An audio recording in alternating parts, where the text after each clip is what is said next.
Hello, everyone. This is Tony, and better known as TP Holt on Board Game Geek. And what I'm doing here today, I've set up a little short scenario to run through hand-to-hand combat in Warfighter World War II by Dan Versen Games. This is not a real scenario. It's just a scenario to demonstrate hand-to-hand combat. There have been a lot of questions on Board Game Geek about how to handle hand-to-hand combat. And so I just thought I'd run through this quick video here today to show how it's done. The scenario I've got set up is that I have two soldiers, Cook and O'Neill. They're both player soldiers. They've got their equipment with them. They each have a rifle, but you'll notice they're both out of ammunition, so they can no longer fire their weapons. And so their only real choice is to engage in hand-to-hand combat. Now, Cook has a K-bar knife, which means he can engage in what's called melee combat, whereas O'Neill has no hand-to-hand weapons, and so he will engage in what's called unarmed combat when the time comes. And so the soldiers 1 and 2, they've each got 2 actions. You'll see the skill cards. Cook comes with one that's appropriate here called Knife Fighter, and O'Neill has one called Stealth Approach. We'll cover those when we get to them. You'll see right now that the soldiers are in the Light Woods location. Both soldiers 1 and 2, Cook and O'Neill. The next location over is Ruins, and in that location there are 2 German hostiles. There's a sniper team targeting Soldier 1, which is Cook, and there is a flamethrower targeting Soldier 2, which is O'Neill. And so what's going to happen here is that Cook and O'Neill, Soldiers 1 and 2, because they don't have any ammunition left, are going to need to go to the Ruins card, and then they're going to need to engage those 2 German hostiles in hand-to-hand combat. Okay, so the turn's beginning. And the first thing I'm going to do with Cook's first action is I'm going to move him from the Light Woods into the Ruins location.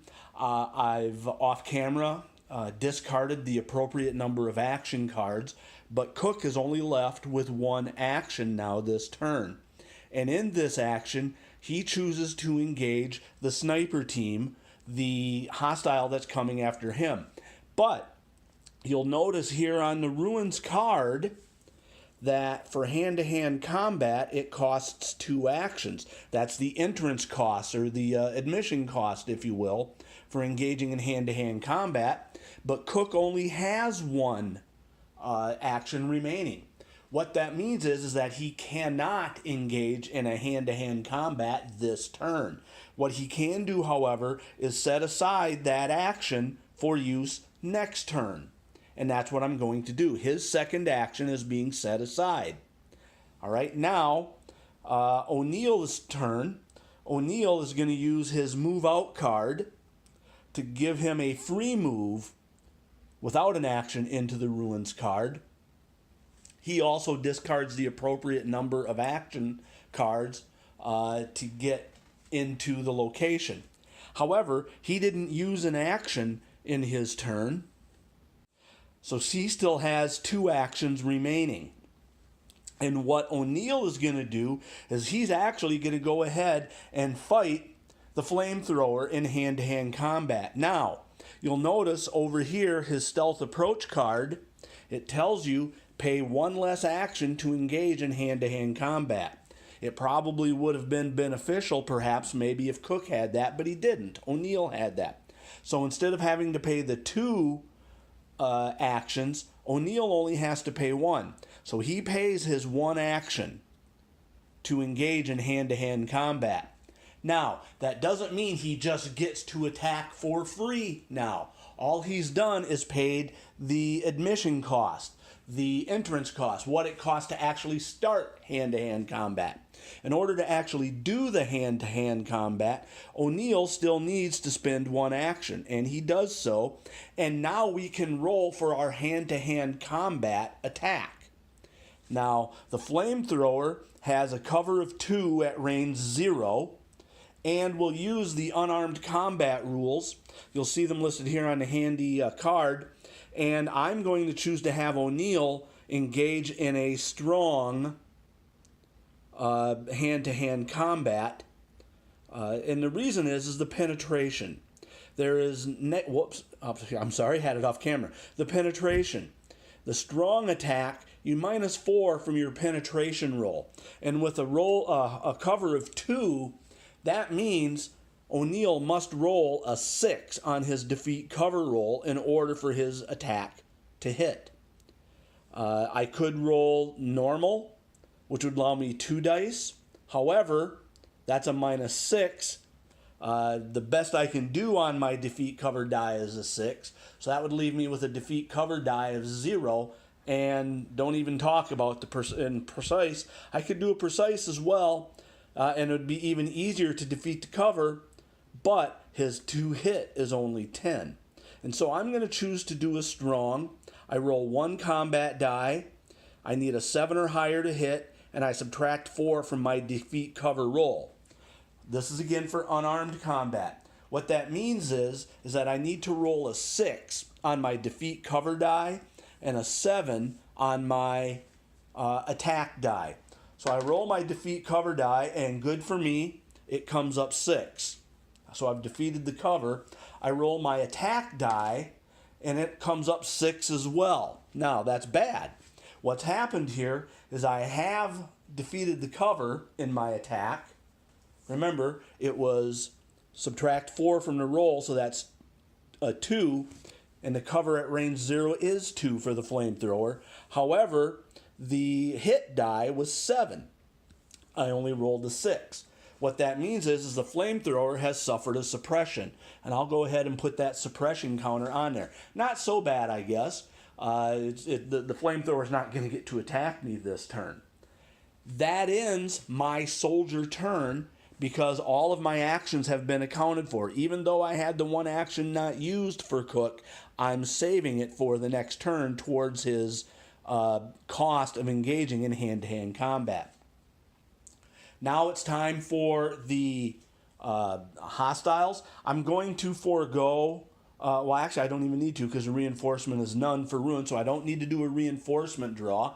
So we immediately go into the attack. Oh, I'm sorry, I forgot. Also, once I paid the cost, I should have put the hand-to-hand marker on that hostile from O'Neill. It's now the Germans' turn to attack. The flamethrower cannot attack. The only soldier is suppressed. So, we now move to... I cannot engage in hand-to-hand combat because the flamethrower is suppressed. So it's the sniper team. They get a chance to roll. They need to defeat cover on soldier 1, which is Cook, which is 2. And then they would need a 4 or higher in order to hit. Well, I roll my dice, and good for me.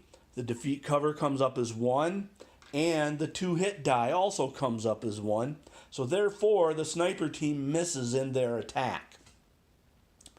There's no closing of range. There's 1 suppression counter is removed. And there's we go ahead and advance the mission counter 1. We now move to the next soldier turn. So I get all of my actions back for O'Neill and Cook. And it's time to continue our turn. Now, Cook, this time, pays 1 of his 2 actions to pay the admission cost to attacking the sniper team. And he's now paid 2, still has 1 action remaining. Because remember, there was already 1 saved, even though it wasn't up here. His first action this turn, second action overall, is what he needs to attack. So I place the hand-to-hand counter on the sniper team. And now Cook has 1 action remaining, and so he's going to go ahead and roll. However, Cook, unlike O'Neill, has a weapon. And so he will engage in melee combat using the weapon counter. And you'll see here it's got the same chart. However, the penetration costs here are not as bad as what they were for just unarmed combat. And also, Cook has the knife fighter skill, which allows him to add 1 to his hand-to-hand attack roll. And so, he's going to attack the sniper team, which has a defeat cover of 4. He's going to use a strong attack, which has a penetration of -2, which means, again, just like in the last turn with O'Neill, Cook will need a 6 on his defeat cover roll. And then he'll need a 7 to inflict a hit, but because he has the knife fighter skill, he'll actually only need a 6. So let's go ahead and roll and see what happens. Lucky me, again, 6 on the defeat cover roll, so cover is defeated. And he rolls a 9. Now, he only needed a 6 to inflict a kill, but he rolled a 9, and so that is a kill on the sniper team. That's with Cook's second action. We come now down to O'Neill, who's over here fighting the flamethrower, and he chooses 1 action to engage in hand-to-hand combat, again with the flamethrower. Now remember, he's already paid his cost, so he's already engaged in hand-to-hand combat. He doesn't have to pay again, so it's just a roll.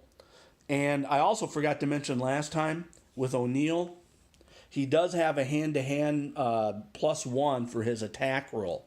So again, we're going to use the unarmed combat with the negative penetration rolls with the cover of 2, which means, again, either strong or precise are the only 2 options I have. I need a 6 if I roll a strong. I need a 4 if I roll a precise in order to defeat the cover. And then, with the +1 from the hand-to-hand combat on O'Neill's card, I would need either a 6 or a 9 in order to inflict a hit. So I'll roll my dice. My defeat cover, and I'm going with the strong, the same attack.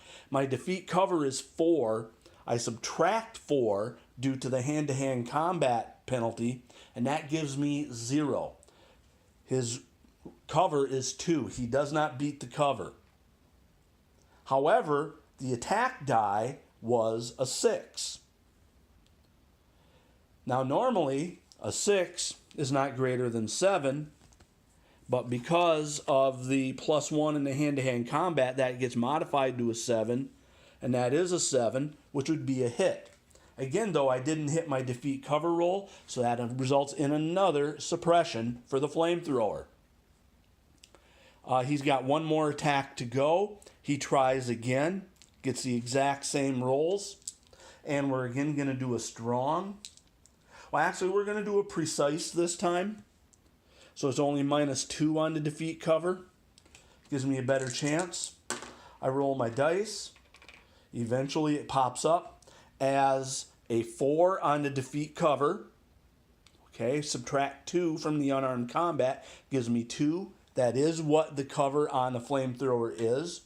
And the attack die came up a 10. Now I only needed a 9, even though on the precise card it says 10 for the hit. I only needed a 9 because of Cook's hand-to-hand skill.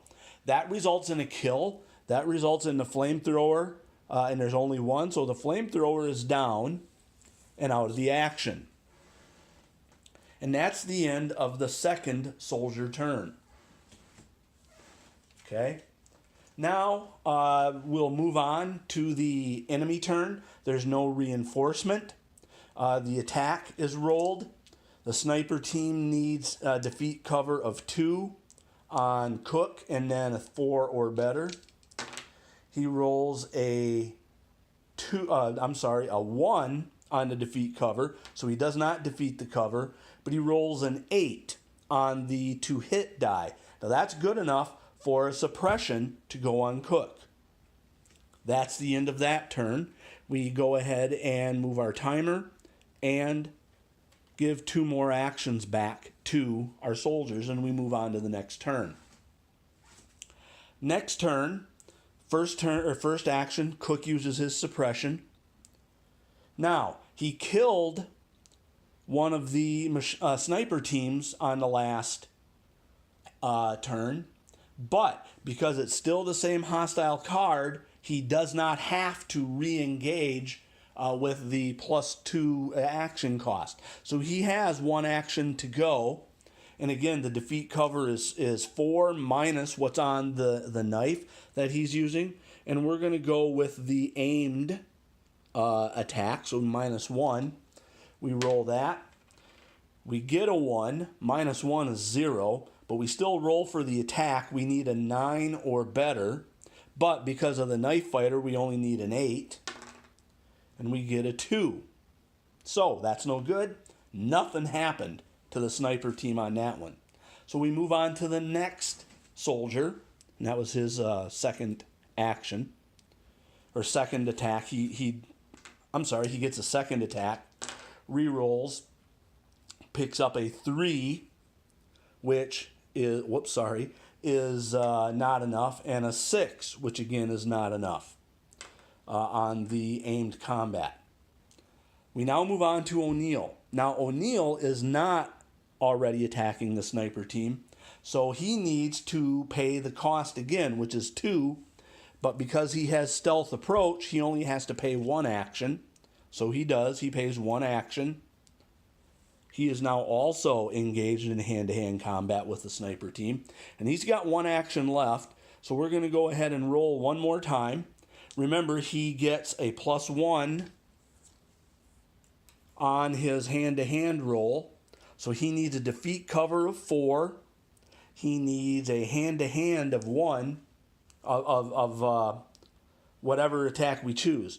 So we're going to choose the precise attack because that's the only attack against the sniper team that can hit with a cover roll of 4.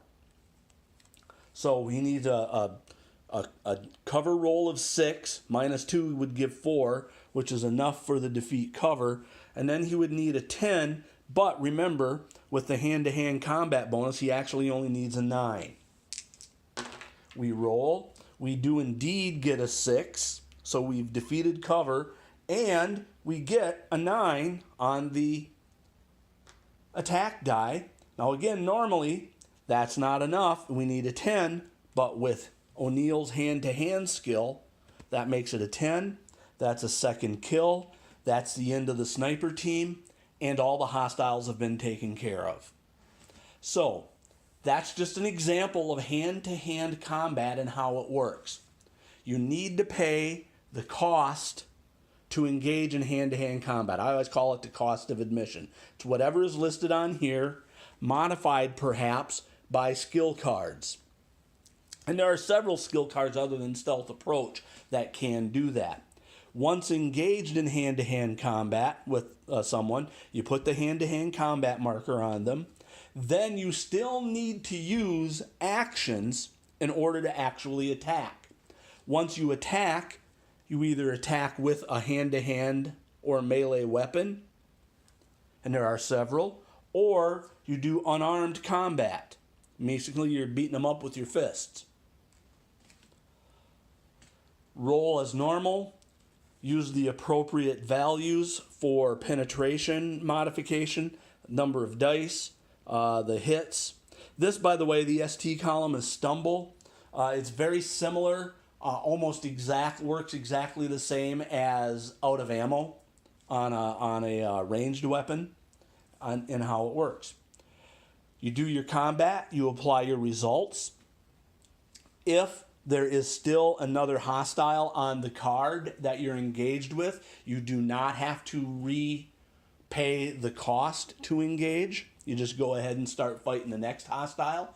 If, however, the hostile you were engaged with is now gone, like it was for O'Neill, soldier number 2, and you need to engage in a second hostile, you need to pay the attack cost again. Then you go ahead and again, with another action, go ahead and carry out your attack. Now, when someone is engaged in hand-to-hand combat, and we didn't really see it here, no attack succeeded, but they took place, the hostile, under hand-to-hand attack, still attacks as normal, the soldier they're assigned to, with their weapons. Nothing changes unless there's an action card or a skill card somehow modifies that. Other than that, it's just business as normal for the hostile. So, I realize this wasn't real professional, as far as you know, cards and whatnot, and sometimes I had the cards in the wrong spot. But it's a quick and dirty way of seeing hand-to-hand combat in action. Hope it helps.